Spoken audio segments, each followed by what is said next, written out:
Major funding for this program has been provided by the Grass Valley Group, manufacturer of television equipment that sets the standard for broadcast quality throughout the world, and by the Merrill Lynch Video Network.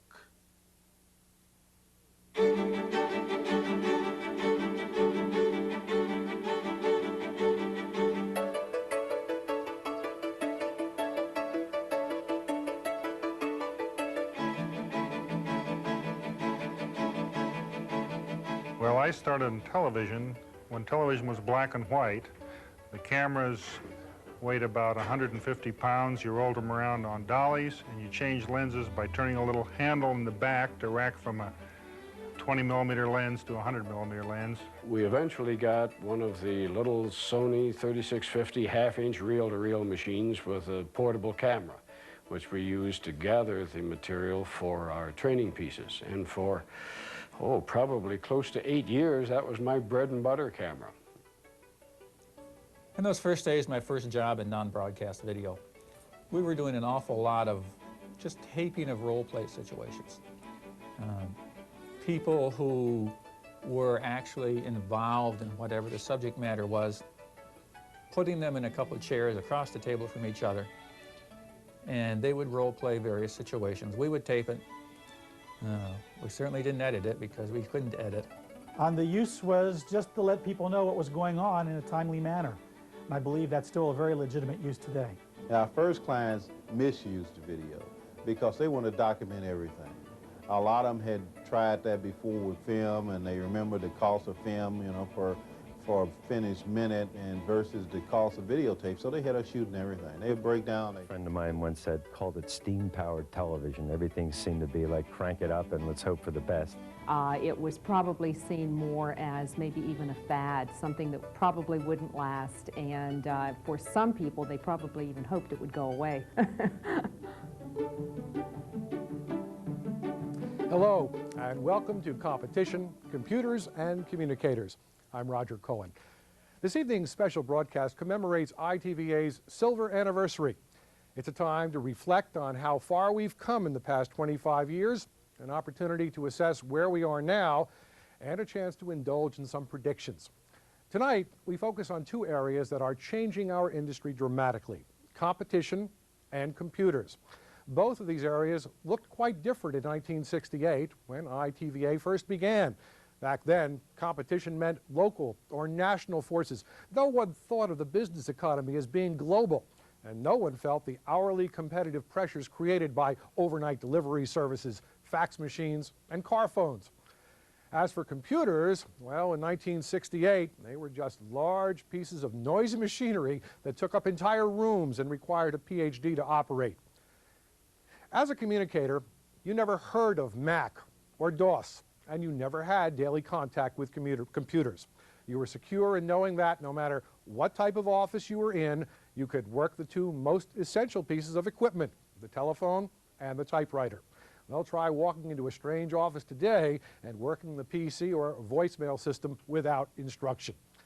Today's business communicator must be smarter, faster, more competitive, and more technologically literate than we could have ever imagined a quarter of a century ago. And that's what we're going to be talking about tonight. Things are changing so fast that most of us are challenged simply to keep up. So let's begin with some perspective on dealing with the ever-quickening pace of change.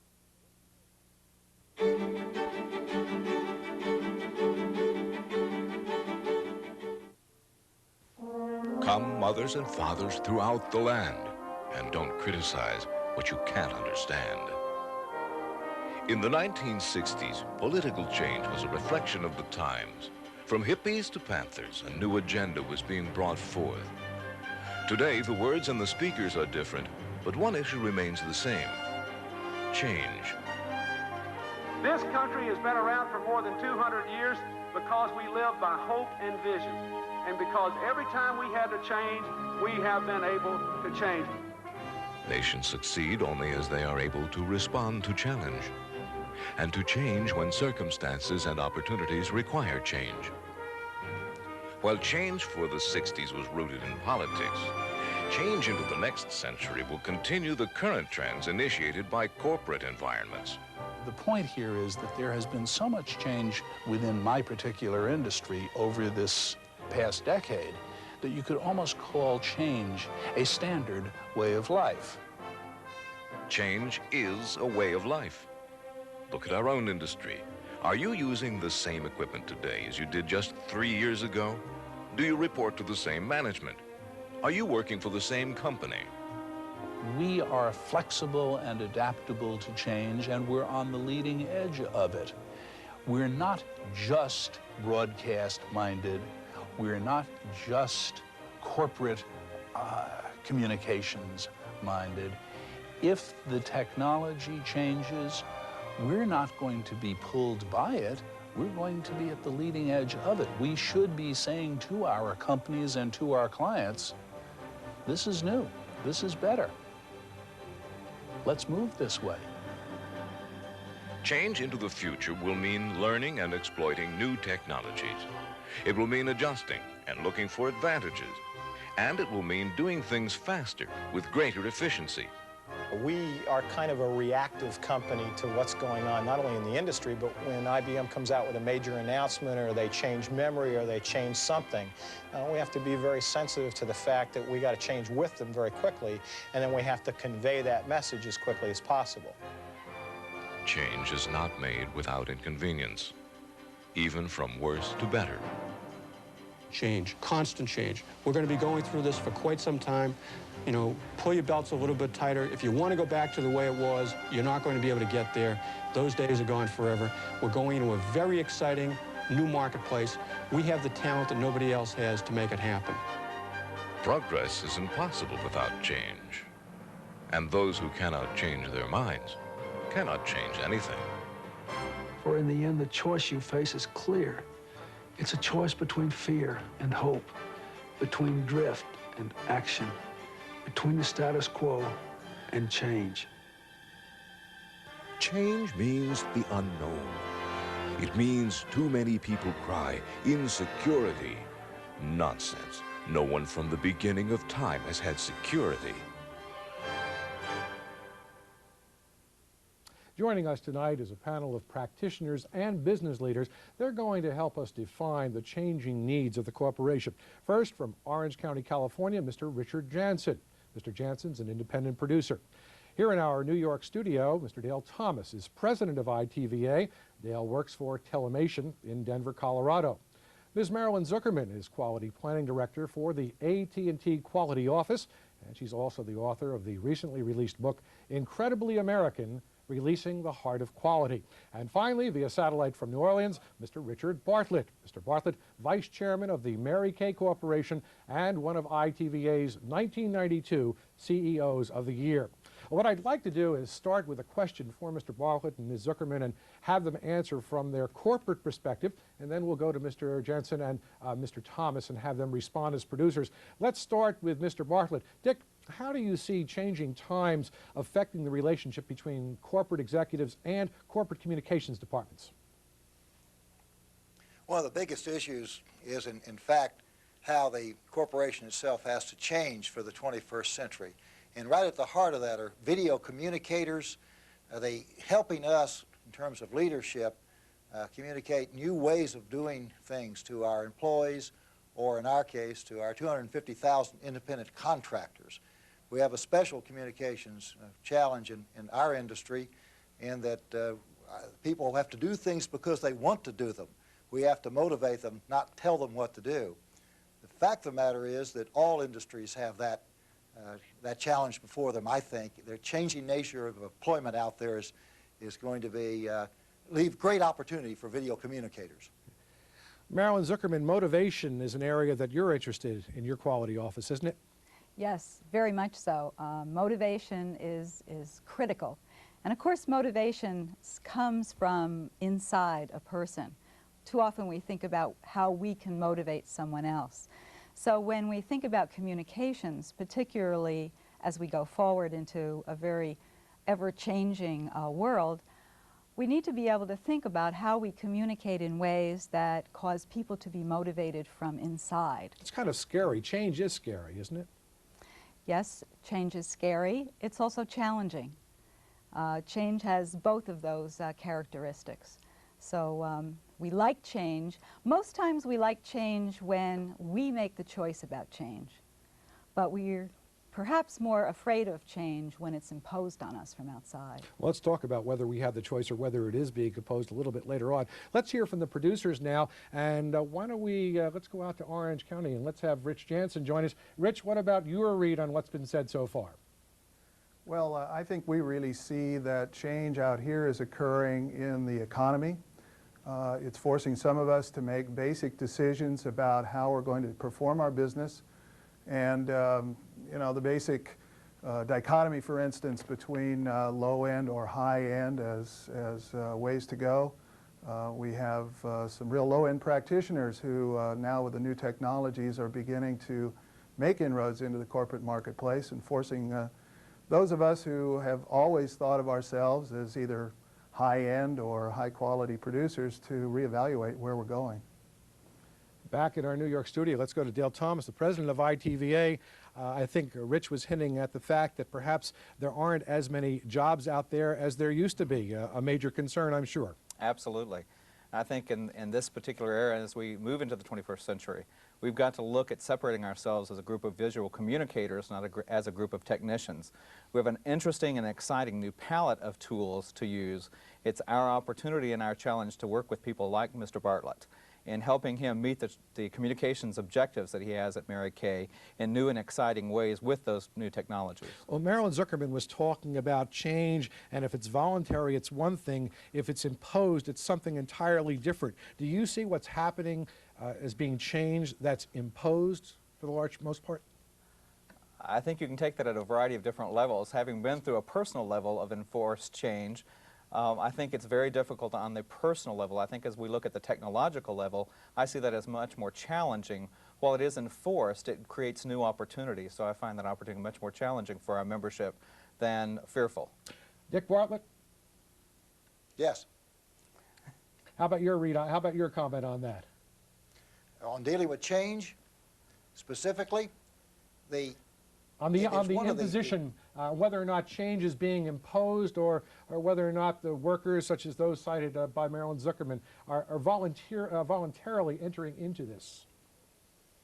Well, change, as Merlin pointed out, is always fearful to people, even if it's changed for the good, as you said in some of your opening lead-ins. And I see that as one of the great jobs of leadership and a great opportunity for video communicators who, by the way, themselves have to learn to change in the years to come. More so probably than in the history of the world and the history of this industry. You see, we're all resistant to change. And so video communications can, on the one hand, give us an opportunity to lead people, to motivate people to accept change. On the other hand, from the inside out of the industry, we have to learn to embrace the new concepts, the melding, the marriage of video with information technology that's coming on now. And in that, there's magic. There's opportunity to change people's life. There's opportunity to make companies much more powerful on a global basis.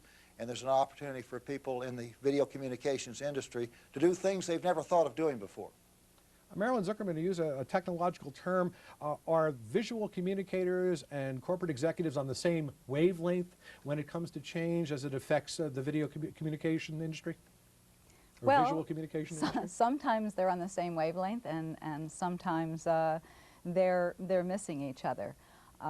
For the most part, in corporations, as I've seen video communications being used, I see it mostly being used inside the corporation now I'm speaking from, used in a way that packages the messages, that predetermines what is going to be said and predetermines how people ought to react to it.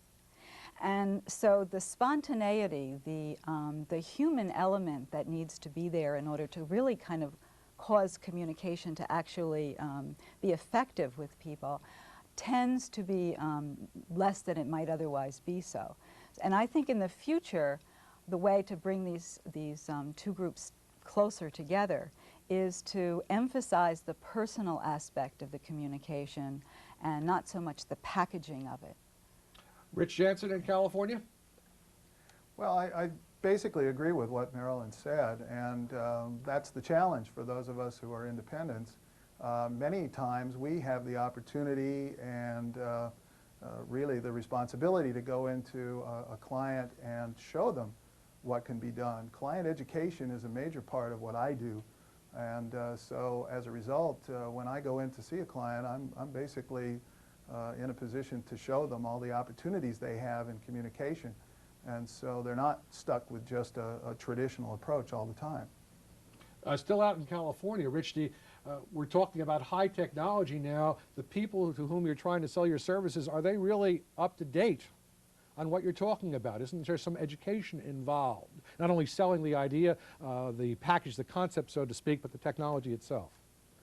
Well, I think that's true. Those few who are still left in the corporate communications departments out here are probably more up to speed than, say, people within the marketing or human relations departments that we deal with, especially on the training issues. And so, yes, it is a matter of educating people, for instance, on use of interactive modalities and the new multimedia technologies coming along, and how beneficial those can be in the applications that they have within their companies. Dale? A follow-up to what Rich was sharing is I think not only do we have to educate in the technologies, but I think we've got to educate in the applications.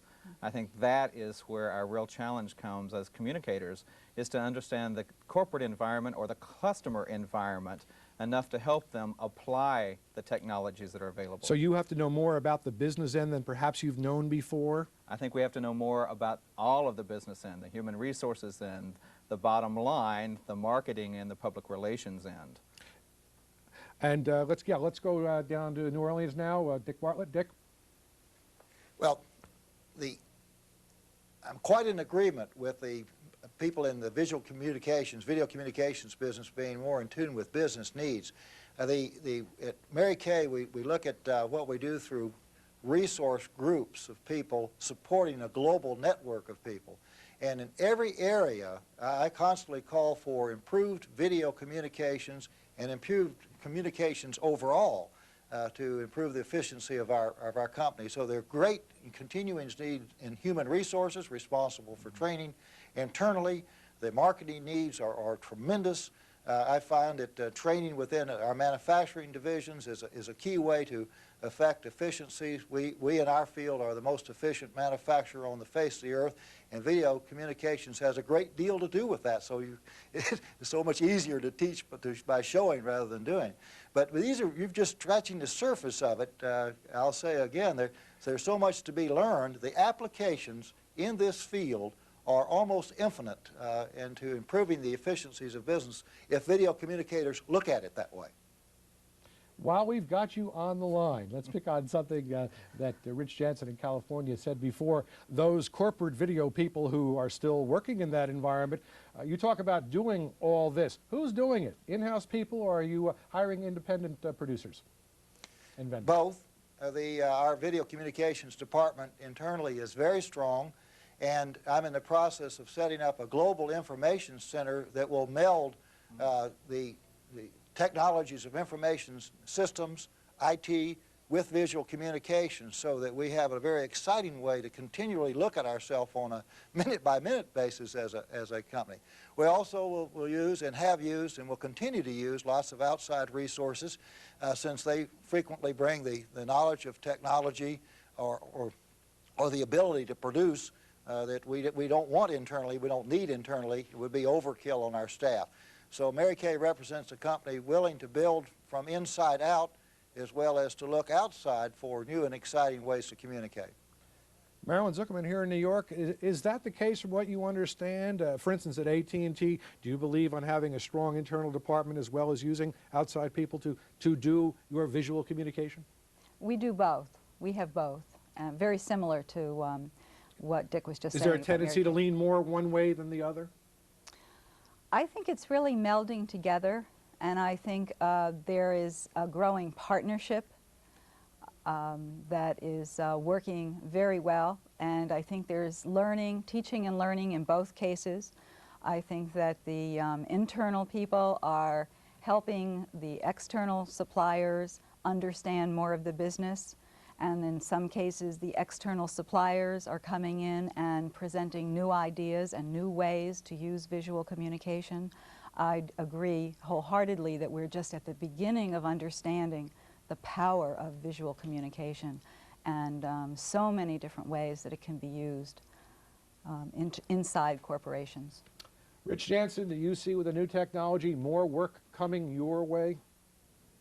Well, I'm not too sure, Roger. Actually, with the new technology, many of the multimedia applications are almost designed to be desktop-oriented. And I would expect to see, in fact, I know of a couple of companies already where individuals who are not even affiliated with their video or visual communications department are already dabbling with what Marilyn was talking about earlier, which are more individualized presentations.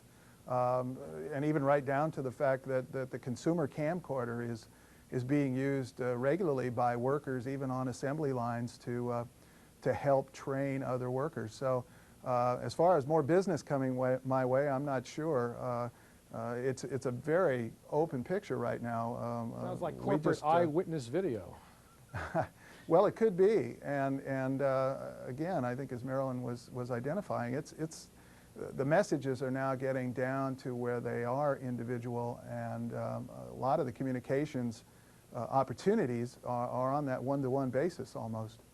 Dale Thomas is sitting in our New York studio nodding, I see a real opportunity, though, for us, I think, Rich, as we look at the expanding applications of video, that we don't have to be fearful of new players in the field of communications. What we have to do is differentiate the role that we play in our organizations or to our customers in providing the utilization of those services. How do you sell, Dale Thomas and Rich Jansen, how do you sell yourself, given the new environment that we're talking about where a lot is going to the desktop, and we're going to be spending the second half of this hour talking about desktop applications. How do you sell yourself to someone like Richard Bartlett?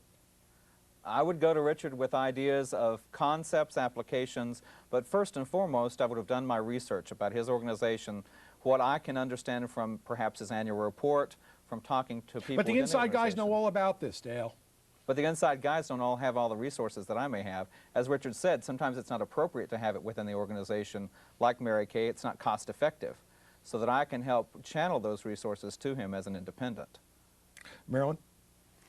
Well, I've had recently an opportunity to work with an outside supplier, and one of the things that I'm finding very interesting is because they have some technology that we do not have inside in our internal organizations, I'm finding that they are growing a database of visual communication material over time. And that database, using, of course, information technology now, is critical to us so that we don't have to go back and redo. And again, in this interesting way, information technology is now causing me to have a much more firm allegiance to this particular supplier because I've got all my visual communication on his system.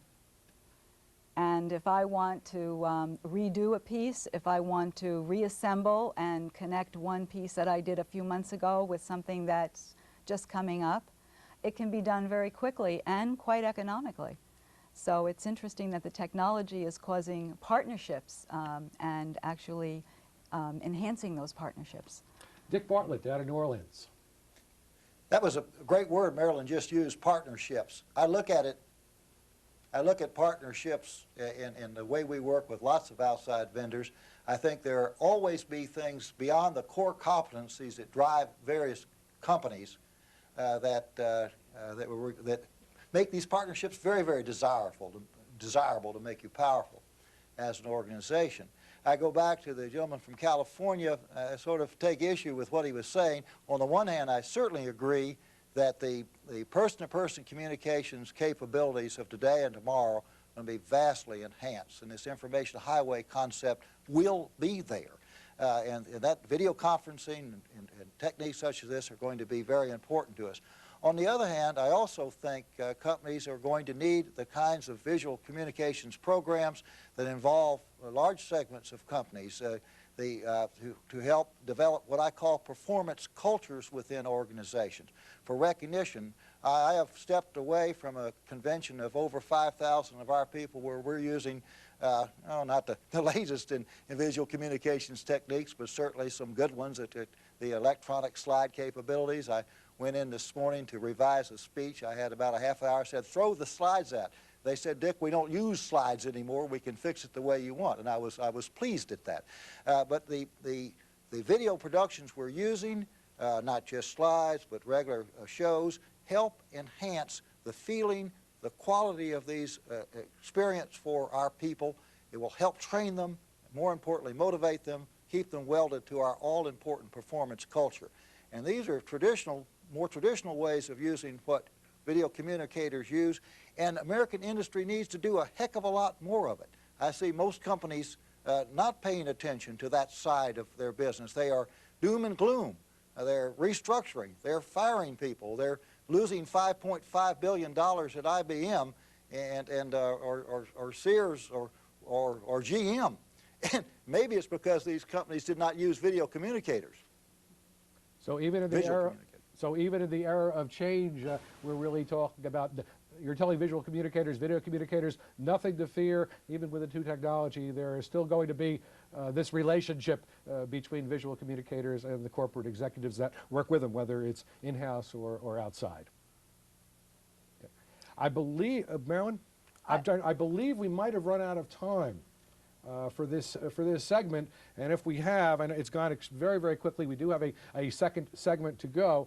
We still have a couple of minutes left. Okay, thank you very much. Let's continue then. And Marilyn, go ahead. You were going to say something.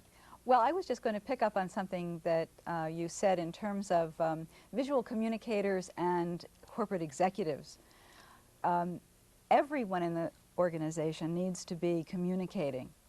And one of the ways that we are using visual communication now, or using the media of the visual media, is in helping to change our culture, in helping to break down what has been a very hierarchical structure, and humanizing it? And humanizing it, absolutely.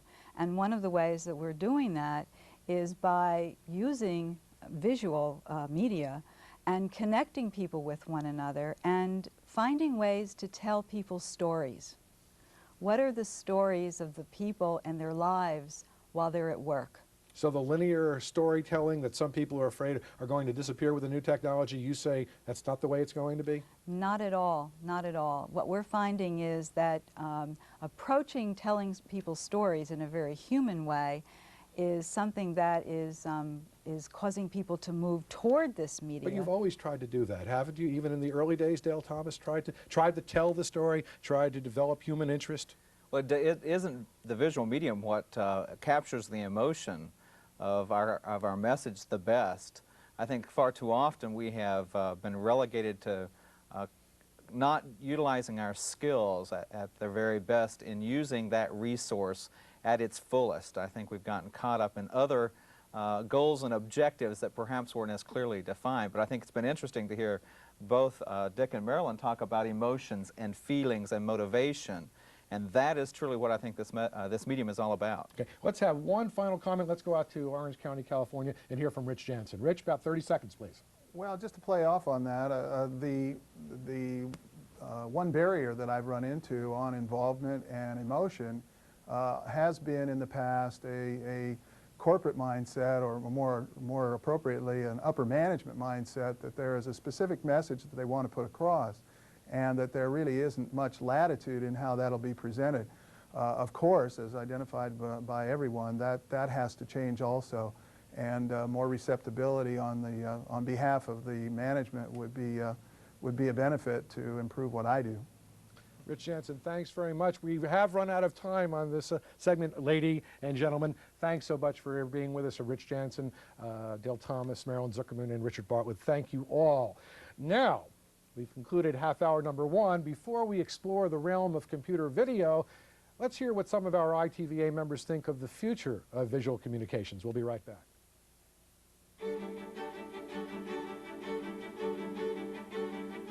I predict in 5 years, video won't necessarily be video. It will probably be put on laser discs of some kind of other format, all digital, where we can... So our little desktop station that we in the past have used for databases and word processing really is going to be the tool to communicate worldwide. With the advent of DVI, training, marketing, entertainment, and even corporate video will really be brought into a whole new realm. Linear videotape is not going to survive in my line of work, especially in training. If those video departments are not changing over to being multimedia departments and being able to deal with teleconferencing and desktop publishing and LAN communications, they're going to be out of the water. Talk about new formats. There's a lot of talk about digital. I read an article the other day where they recorded direct to disc and broadcast off the disc. No tape involved at all. But I have to believe that then in 5 years, videotape is still going to be around. The marriage of computer to video is only the beginning of this. I think we're on a real exciting horizon in terms of the technology aspect of it.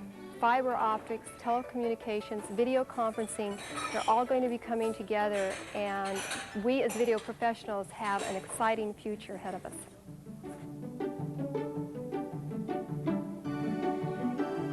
Joining us in our Merrill Lynch studio in New York are three gentlemen who I think can tell us more about what the new computer and telecommunications technology is going to mean to visual communicators. First, Mr. Michael Haynes. Mr. Haynes is Market Development Executive for Apple Computer.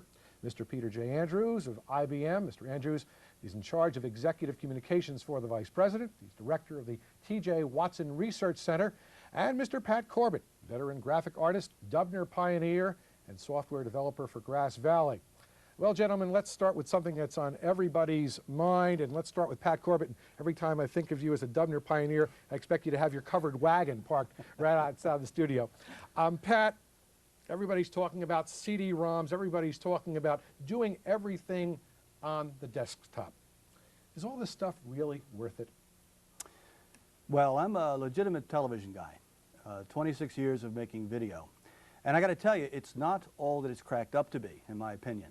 There are certain parts of these emerging technologies, and this is not a religious war here. It's not a Mac versus an IBM versus an Amiga. Forget about that stuff. This is what of those tools is useful to us right now, and they're not all there yet, and pieces of them are not all there yet. At least that's my opinion. So the big announcement, so to speak, the big arrival is perhaps a bit premature. Give it a couple of years to develop, if that long? If you read the trades, you'd believe that you could go and shoot digital from the beginning to the end, disk technology, no problems, get your graphics in your basement, and some of that happens, but not like what we're seeing tonight. There's an army of people here bringing these shows to you right now that are in the television world doing television things. Part of the desktop world can contribute to some of those things, and certainly some of the graphics were made on the desktop. Michael Haynes of Apple Computer, Mr. Corbett is suggesting, heaven forbid, misrepresentation in the marketplace. Is Apple speaking out of turn? I think it's important that the expectation level be set correctly. Obviously, we can't do A through Z at this point, but there's many parts of the entire process that can be done very easily. It's interesting we're talking about change because Apple was founded on one of our ideals was based on changing the world one person at a time. And to do that, we've had to change our technology so that we were providing a good foundation so that people, when they enter into this mainstream of technology, that they can grow and not have their life and business disrupted too much. So it's here, but we have to be careful on how we set the expectation level. Peter Andrews from IBM, what's your pick on this? We have the house already. We've moved into the house of new technology. What kind of house? Is it a two-bedroom condo? Is it a town? It's a real nice. It's a real nice roomy house. I tell you, it's a wonderful house. It's got everything you want. It's just not necessarily a home yet. And what we're working towards now is making it a home for ourselves, and that involves both the technology and the learning that we're going through. Pat Corbett? My vote is fix the plumbing first. I mean, you know, these are essentials. Now, what can you do? See, I think that we've dwelt on a lot of very metaphysical, philosophical things here. My take on this is that we don't have any time to be afraid of change. There's certainly the things that were said earlier about change, I believe entirely. But the velocity of movement of technology right now, this is a logarithmic scale we're looking at. People say, well, you know, there's not going to be much invented. It'll take a while. It'll take a while. No, because the people like at this guy's operation, they're using the same technology to procreate the technology. So they're using all of the tools to communicate. And I think that's going to be telescoping the production of these plumbing elements that we need in our life. Some people, let's go back to Michael Haynes from Apple Computer. Some people talk about built-in obsolescence, especially in American products. But here we have new things being turned out, it seems, sometimes on a weekly or monthly basis, certainly on an annual basis. What about that? Are there too many things coming down the pike too quickly, Michael? There are a lot of things coming down the pike. And how do you make decisions if you see this and then 3 weeks this and then 2 months that? That's right. Well, you have to really look at what you want to do and see where it's best represented and translated. We were talking earlier about this broadcast and some of the visuals you saw earlier, and there are parts that you can actually do with a lot of the CAD software and the Photoshop software that help create the broadcast that we're seeing today. The other thing has to do with the home. We were talking about the home metaphor, and there's some nice houses that have been built that are excellent models for what we're trying to base our futures on. What Coppola's doing out at Zoetrope Studios in California and locally in New York, Foresight Films has an entire setup that, from storyboarding to visuals to scripting to editing, they're producing a full feature film for this fall. So there are some exciting things going on. I think it's important that we really share those successes with the ITVA membership so they see what's happening and see some successes out there. Yeah, those are the niches. He's talking about the niches. There's a big picture, which we all know about. Communications by television, we know about that. But there are lots of opening opportunities for people of an open mind who are not so afraid to get in and get a piece of that new multimedia pie. You've got to be willing to collaborate, though. Yes, absolutely. I mean, we're in a world where people are running around with camcorders, as we've heard, and they're doing the production themselves. If you go up to those people and say, well, you know, that's not broadcast quality, so you really shouldn't be doing it at all, you've lost. You already are not a collaborator with these people. But if you go up to them and say, if it's the appropriate level, yes, that's the appropriate level, good, let me help you when you need to do other things. Or if it's not the appropriate level, I think that what you've done really says a lot, but I think we could do so much more. Let me show you what I've got in my shop. Let me show you what I can bring to this, and we can make this a communication that will really work for this business. Let's go, Pat Corbett. It's something you said. You're an old video guy. You still work in video, and you've been dragged into about 12 years ago when Dubner came along. Not picking on you specifically, Pat Corbett, teaching old dogs new tricks. And your colleagues in the video world, do you see a lot of them having trouble picking up the new technology? Yeah, and it's so silly. It's a lot safer to move a mouse around a pad than it is to open up the top of a VCR and go inside. You can actually be alive when you're finished with a mouse. You may ruin the entire show if you're in there fooling around with things. It's not a forbidding technology. When I first started, it was, because it was bytes and bits and math. But now the level of user interfaces, what they call the GUIs, the graphical user interfaces, have come to a level in OS2 and Windows and Mac that you can find a software or a platform that fits your head. And that was not the way it was a long time ago. If there is a problem with some of the more veteran, shall we say, TV professionals picking up the new technology, I would think this would be but if they still go buy a computer. But I would think this would be a marvelous opportunity for young people. We have a number of students out in our audience tonight. I would think that their ears would be perking up saying, this is terrific, this is ready-made for me. Some old timer may not want to go ahead with this, but if he's not or she's not willing to do it, I am, Peter. I think that it doesn't have to do with age, it has to do with what you're interested in. And if this is something that excites you, then go for it. If you're a little less secure with the technology, find somebody else who's very strong with the technology and work with them. I'm a storyteller. That's basically what I do.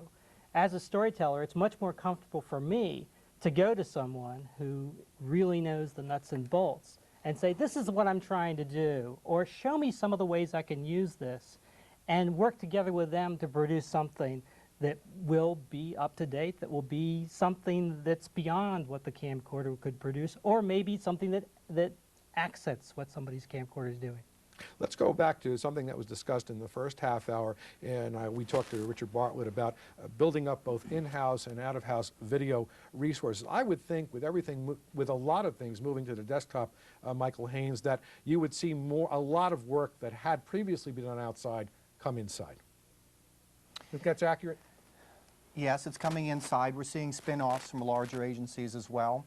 And that's creating a lot of creativity out there that wasn't necessarily happening before. Things were stagnating, and they're using the technologies to actually create new, innovative things that weren't necessarily there before. They're using the computer as a tool to really expand where their thoughts are and actualize some ideas. I think a good analogy to kind of ground this for our viewers goes back to 1985 when you had a computer running Aldus PageMaker and a laser writer, and the people in the publishing business were saying, my God, they're taking the typesetting away from us, they're taking production away from us, they're taking all these things.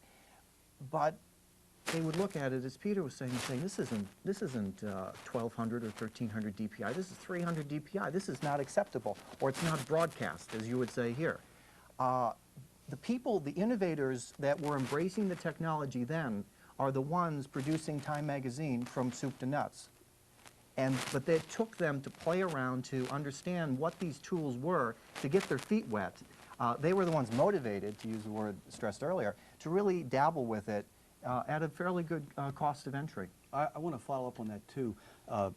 The question of broadcast quality. I'm very glad that what is going out on the air tonight is broadcast quality, because then we need all the help.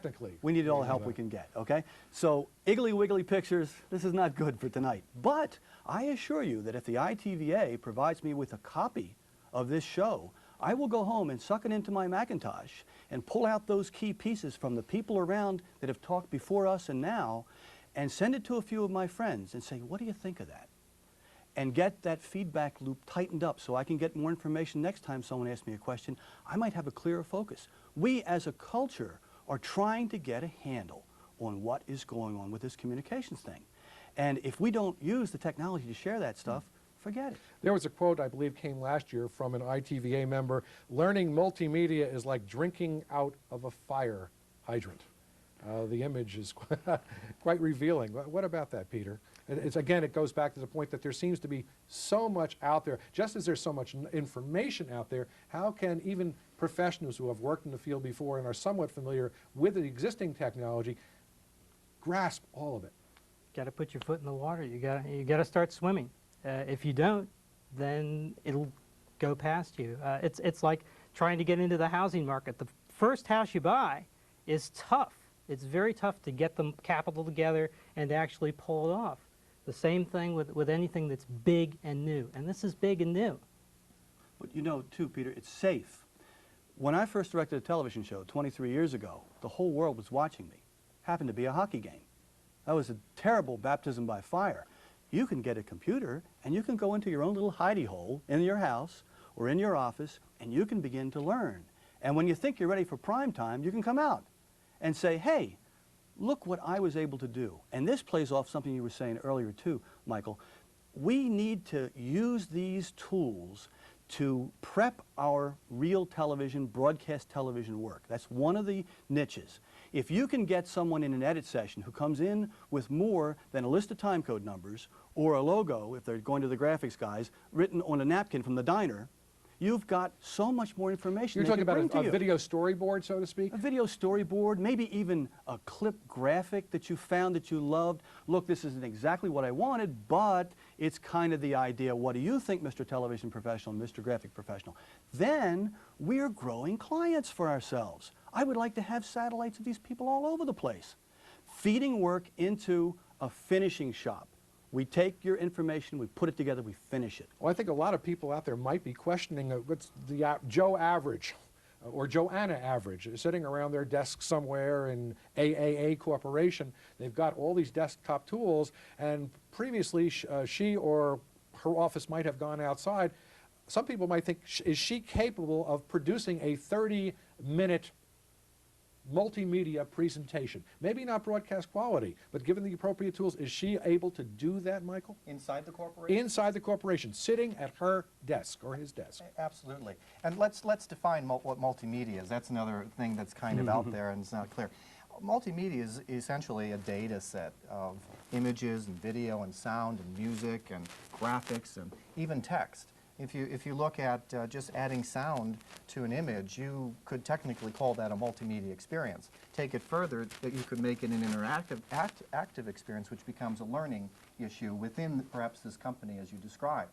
And there are companies that are looking at, as the gentleman from Mary Kay was saying, looking at tools that they can do in-house that will empower their sales force by humanizing some of the stuff that was perhaps too technical or far out and wasn't accessible for the Joe or Jane on the street.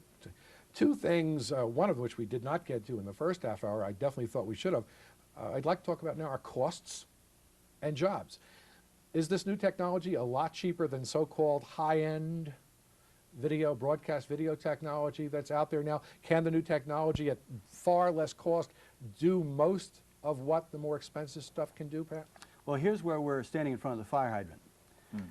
There's so much to talk about here. We don't have the time to, but let's try to break it down a little bit. You start and then I'll cut you off. It's your role in life. What we have to do here is, the Macintosh in my basement costs $15,000. But there are many people who are using the Mac technology, the IBM technology, the Amiga technologies to create things that cost a half of that. But what is the level of the output product? If I want to get my message across, if I want to take a piece of audio and put it on there and send it to a client who has a Mac or has an IBM and say, hey, scroll through this and cut out the pieces you don't like and send it back to me. Well, I mean, I can do that by the federales, back and forth. And that's a very quick way to cut down the production cycle. I've got to get more jobs. I've got to get them through my shop and out on the street so I can pay for my daughter's college education. So it's more efficient this way. Absolutely, absolutely. And at some levels, I agree with you. At some levels, broadcast quality, guys, come on. This stuff, the importance of the moment and the importance of the message supersedes broadcast quality. And you can buy boards for these boxes now that'll give you SVHS quality. Yeah. There was one of the gentlemen from one of our major news agencies in the city was looking at what Adobe Premiere was doing. And he said, my God, what you're showing me is a tool, simply Adobe, a software product for under a couple hundred, $200-300 bucks. Right. You're showing me a tool that will help me revolutionize how I present the news on a nightly basis. Now, is it broadcast quality? If I hold it up to a spectroscope, is it probably not, but like that guy holding his loop and showing it to his customer, the customer doesn't know. But under a loop, he says, that's not quite right. But you're trying to communicate something, and the customer doesn't necessarily know that light wasn't quite right. But you do, but that's not really the point. Are you getting your message out efficiently and cost effectively? Peter? And sometimes time is the greater value than the clarity of the picture or the flow of the images. Now, I spoke to someone who said, from an area where I am in New Jersey, who said that the new technology very often takes longer to do what had previously done with more high-end equipment. So it's not as efficient in that sense. Sometimes maybe more cost efficient, Sometimes but not time efficient. Sometimes it does. And that's a time when you don't want to use it very much. Okay, so you pick and choose. You have to be selective. Okay, Absolutely. what about jobs? It sounds like there may be a loss of some jobs, both if we're talking about corporate, both in-house and also for outside producers, such as we're on the first half hour. But it also sounds what you're talking about. There's a lot of room out there for entrepreneurs, people who see this change and want to grab that brass ring, so to speak, Pat. I give talks to colleges and universities sometimes, and I recently gave a talk up in upstate New York. At the end of the lecture, one of the students raised their hand and said to me, how can I get a job? What job is for me? I said, you won't get a job. What? I won't get a job? I said, no. You have to make a job. You have to be out there and be a reason that the person that you want to work with can't do without. They've got to have you. And she said, well, how do I do that? I said, if you've got a rich father or mother, go get $175 a month and get yourself a computer and learn how to use it and walk down the street and say, I can do X, whatever fits your head. But conversely, it's true too, and this is the good news for the membership, is that I think one of the earlier tapes was talking about the skill sets, that the membership out there has a rich variety of skill sets. And I had a vice president of a major advertising firm say to me, my problem is I'm getting too many people out there coming to me from schools that know the technology, and I'm not getting people that understand it visually, Hear, hear. that can communicate even with a pencil and paper and a T-square and razor blade.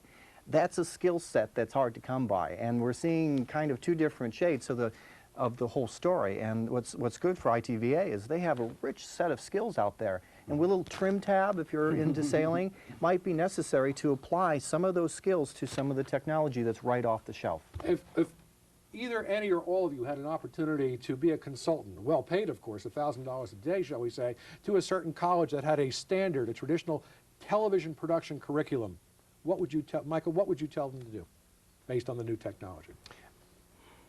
Well, let's take NYU, for example. They've been taking quite a bit of leadership from journalism, setting up labs and looking at electronically producing newspaper.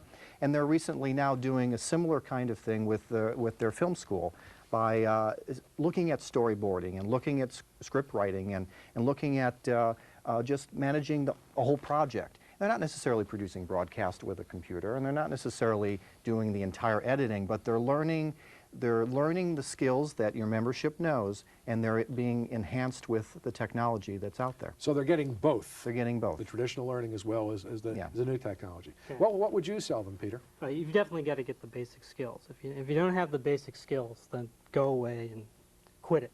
The other things I think that you have to do is, one, you've got three basic jobs, I think, in the future for visual communicators. One is to be a resource, and that means you know a lot, and you're good at collaborating, you can teach, you can consult. My son, the consultant? You can fix things up. Sure, why not? It's fun stuff. The next thing that you can do is be if you hate to collaborate, you can be the absolute best at something. There's always room for the best, and you just become the absolute best at some piece and run for it. School's not going to be able to teach you that. School might be able to give you a sense of where your strengths are, but it's not going to be able to teach you how to be the best. You're going to have to go out there and work at it and maybe get in your basement, as Pat says. The third sort of thing is to look at the places which are leading edge, which in many cases, many of the more interesting ones will be the ones in the cracks. We've got a lot of different technologies coming. You've got teleconferencing, at the desk teleconferencing. We've got a lot more video in the office, the business video lines, and lots of different things, training and so forth. There are all sorts of places in between where there are going to be opportunities, where people haven't thought about it. Bill Gibson has a line, a science fiction writer, the street finds its own uses for technology.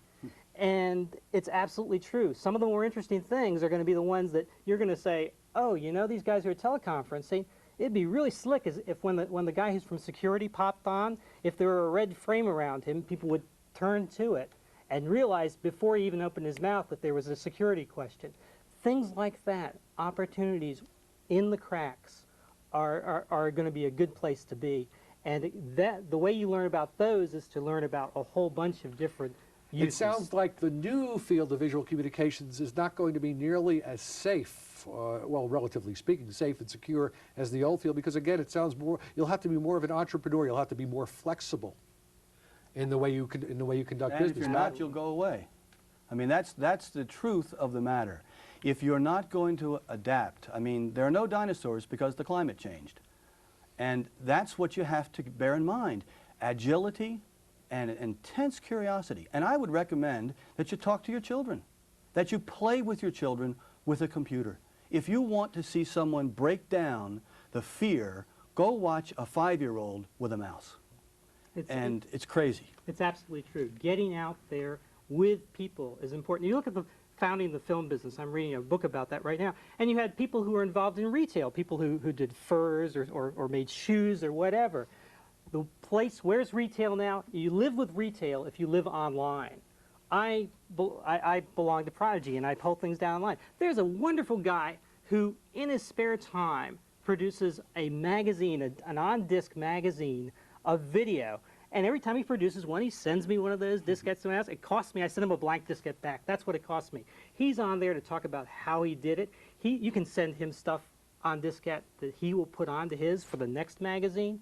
This is the new frontier. This is where we're all going to live. We're using some melodramatic terms, new frontier, to take from one president. It's time for change, but it's almost as if the technology is giving America a wake-up call. Wake up or else be left in the dust, Michael. What's exciting is one of our, we have a program at Apple where you take a sabbatical after 5 years, and one of our senior people just took one to help set the groundwork for Clinton's technology moving forward. And Clinton's looking to pave some major highways, and they're not going to be made out of concrete. So the world is getting smaller, but it's allowing so many more infinite possibilities as a result of it. And we'll all be connected through handheld devices, through things like Prodigy, through networks, through phones, and we'll be sharing and collaborating. You guys aren't just technology nerds saying this now, are you? No geeks allowed. No geeks allowed. You see, this is not a challenge for the ITVA. This is a necessity for civilization.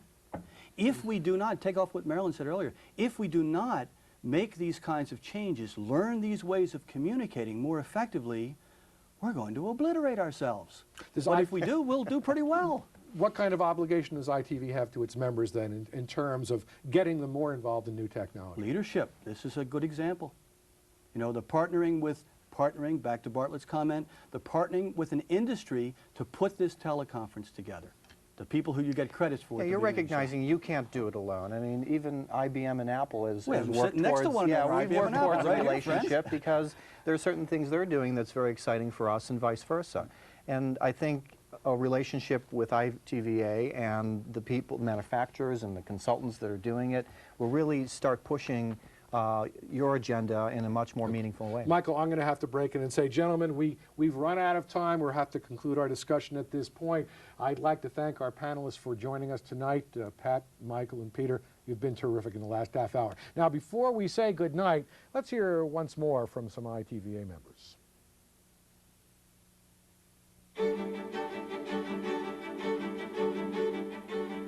The most troubling thing to me about the current trends in video are simply that you can't ever catch up.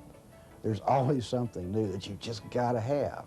And of course, with balances of budgets and things like this, you're not gonna get a lot of it. I'm concerned how we combine the talents of the people that we've come to know and love and rely on and keep them up to date and not put them out of jobs because of changing technology. Things I've always enjoyed about working in the video profession and having colleagues in the other media is that the video people, by and large, generally have many skills. They're usually not just a lighting person or an audio person or a producer or a writer. They usually have several skills built into one person. And in that sense, in some way, we're a bit of a jack of all trades. And I really have enjoyed that about our medium. So much happening in terms of the new technology. It's such an exciting time to be in video because we're experiencing the changes as they go along, and I think they're going to definitely be happening in corporate communications, in teleconferencing, in interactive. It's just such an exciting time to be involved in these things. Well, as we all know, the world of the business communicator will never be and should never be static. Tonight we focused on just some of the critical issues we face as ITVA moves into the 21st century. In the coming years, we hope to present more programs that focus on the evolving issues that affect ITVA members. As we sign off, I'd like to remind you to please fill out your evaluation forms. Your feedback, of course, is extremely important in planning future broadcasts. And if you haven't faxed in your site registration form to the International Office, please do so we can have a record of all the downlink sites. And now for our guests and the many, many ITVA members across the country who have worked so hard to make this program possible, this is Roger Cohen wishing you all a very good night from Merrill Lynch in New York City.